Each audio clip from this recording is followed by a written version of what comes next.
I often hear performers that are, at the very least, disappointed and in some cases very upset when they audition for something, they don't get the gig, and nobody tells them why or that they didn't get the gig. They don't get the proverbial rejection letter.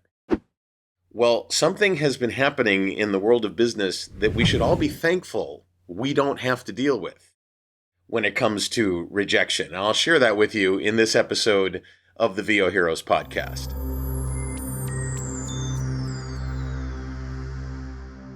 Now, those of you that are writers, you will likely, if you write for magazines or journals or bloggers, or you are in a sort of a traditional position, maybe you're submitting a manuscript to a publisher, you're in a kind of a traditional position where if you don't get it, if they don't want to do what you want to do, if they don't want to accept your book or your article or whatever, you get a very nice rejection letter or email or whatever.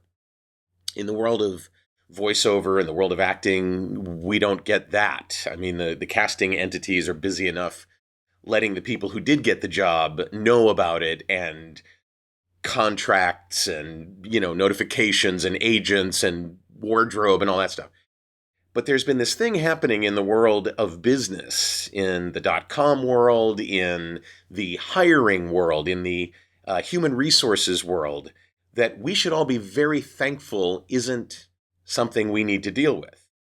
Apparently, according to an article that just appeared in Slate magazine, the new thing, and maybe it's not new, it's just new to me, but the new thing is not a rejection letter, physical letter sent in the mail or an email, but rather asking you to join a live Zoom session where you're told, we decided to move forward with another candidate. We really appreciate what you've done.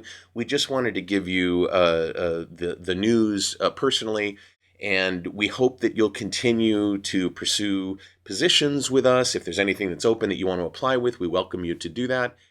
And people are reacting with understandable horror at this. You get this notice from somebody that you've applied for a job with, and they say, yeah, hey, listen, we'd love to meet with you this Friday. You've been through the first interview, the second interview, the search committee, however the process is. And then here's this Zoom session where you think, certainly they're going to offer me the job, right?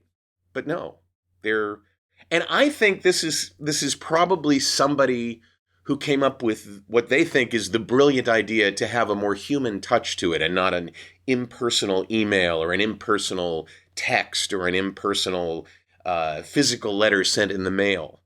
That they would rather, what do you do when you're in that situation? Can you imagine if casting directors wanted to connect with you to tell you you didn't get the job? Or if publishers wanted to jump on Zoom with you to tell you, yeah, we're not going to move forward with your book, but thank you, and please submit other things in the future. Boy, oh boy. So my point here is, be careful what you wish for, because you just might get it. And let's be thankful that we can do an audition or send in a submission and then just move on. And if we get it, we get it. If we don't, we don't. But we don't have to worry about getting all dressed up in a suit and expecting to be hired, and then all of a sudden you're told, no, we're going with somebody else. Anyway, let me know what you think about this new move in the world of business, and whether or not we should do that in performance. Should we do that? I don't think so. But let me know in the comments below. Hit the like button if you like what you're hearing. You can subscribe to the channel. Hit the notification bell to find out when the next episode comes out. You can pass this on to some actor or voice talent or writer who you've heard complain that we don't hear when we don't get the job. We just don't hear. Yeah, okay, well, maybe that's a good thing. I'm David H. Lawrence the 17th. I thank you so much for watching and for listening, and I will see you in the next episode of the VOHeroes podcast.